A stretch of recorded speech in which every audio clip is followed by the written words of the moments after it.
नमस्कार, आप देख रहे हैं इंडिया टीवी। आपके साथ मैं हूं मीनाक्षी जोशी। शाहरुख खान के बेटे आर्यन खान जेल में ही रहेंगे या फिर घर जाएंगे, थोड़ी देर में इस पर फैसला आ सकता है। जमानत केस पर सुनवाई से जुड़ी पल पल की जानकारी हम आप तक पहुंचा रहे हैं। इस वक्त एक बड़ी खबर आ रही है। आर्थर रोड जेल से आर्यन खान को जेल की क्वारंटीन सेल में रखा गया है। जब भी किसी नए आरोपी को आर्थर रोड जेल में लाया जाता है, उससे पहले इस क्वारंटीन सेल में रखा जाता है। हमारे साथ संवाददाता दिनेश मौर्य जुड़े हुए हैं। इस क्वारंटीन सेल के बारे में दिनेश, थोड़ा सा और जानकारी दें।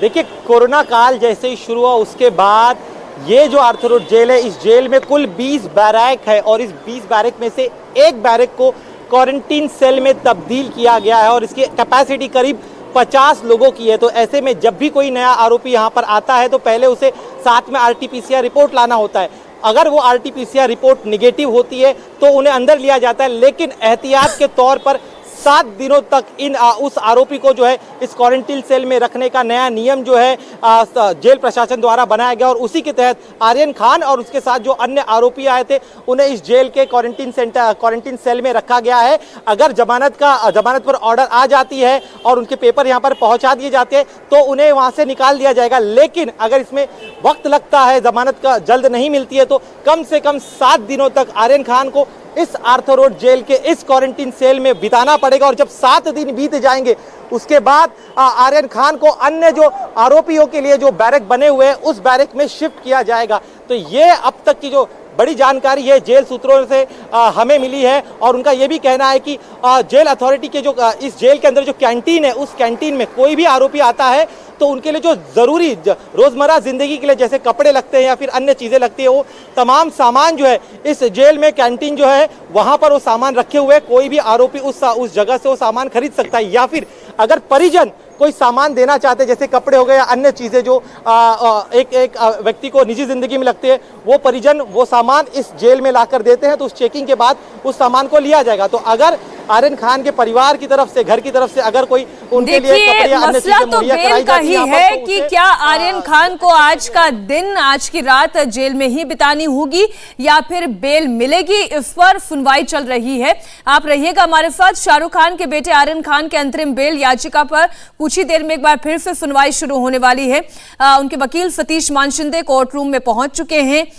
सरकारी वकील भी कोर्ट में ही मौजूद हैं। इससे पहले मजिस्ट्रेट कोर्ट में सुनवाई के दौरान आर्यन खान के वकील सतीश मानशिंदे ने कहा कि ना तो आर्यन ने ड्रग्स ली थी, ना ही उसके खिलाफ कोई सबूत है, इसलिए अंतरिम जमानत दी जाए। लेकिन एनसीबी ने आर्यन की बेल का विरोध किया और कहा कि मजिस्ट्रेट कोर्ट को NDPS एक्ट में जमानत देने का कोई अधिकार नहीं है और अब एक बार फिर बेल पर सुनवाई शुरू हो रही है। इस बीच आर्यन खान को आर्थर रोड जेल भेज दिया गया है, जहां से तस्वीरें लगातार हम आपको दिखा रहे हैं। राजेश हमारे साथ किला कोर्ट से जुड़े हुए, हम उनसे जानकारी ले लेते हैं। राजेश, कितना वक्त और लगेगा एक बार फिर से सुनवाई शुरू होने में? देखिए, थोड़ी देर में सुनवाई शुरू होगी। ASG का वेट किया जा रहा है, अनिल सिंह का वेट किया जा रहा है। उन्होंने 3 बजे का वक्त कहा था कि वो कोर्ट में पहुंचेंगे, हालांकि मजिस्ट्रेट ने कहा था कि वो 2:45 में ही पहुंच जाएंगे।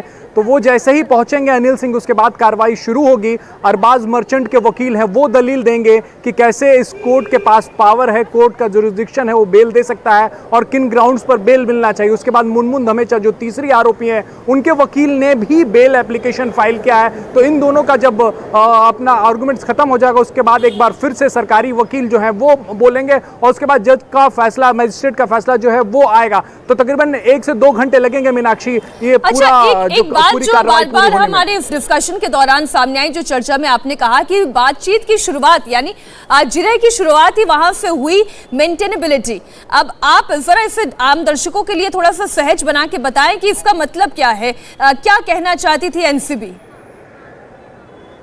देखिए, एनसीबी का कहना है कि जो धाराएं NDPS एक्ट में लगती हैं वो अपने आप में नॉन बेलेबल हो जाती हैं और ये वो रिया चक्रवर्ती के हाईकोर्ट के ऑर्डर के बिना पर कह रहे थे। उस ऑर्डर में ये कहा गया था कि NDPS की कोई भी धारा लगे वो नॉन बेलेबल है और यही वजह है कि नॉन बेलेबल जो सेक्शंस अगर हो गए हैं तो वो सेशन कोर्ट यानी स्पेशल एनडीपीएस कोर्ट में उनका ट्रायल चलता है, उनका वहीं ट्रायल चलता है, तो वहीं से रेगुलर बेल या अंतरिम बेल भी दी जा सकती है। साथ ही एनसीबी ने अपना जो सेव फाइल किया उसमें यह भी कहा है कि जो लोग की गिरफ्तारी इनके कहने पर हुई है, यानी कि जो शुरू में 8 आरोपी गिरफ्तार हुए हैं उनके कहने पे हुए, उनसे जब पूछताछ में चीजें सामने आएंगी तब इनसे एक बार फिर पूछताछ करनी होगी, तो कोर्ट को अप्रोच करके वो जेल जा सकते हैं, जेल में पूछताछ कर सकते हैं। लेकिन सतीश माने शिंदे जो आर्यन खान के वकील हैं उन्होंने साफ इसका विरोध किया, कहा कि जो सेक्शंस लगे हैं वो बेलेबल सेक्शंस है। उन्होंने एक दूसरे स्टीफन मिलर के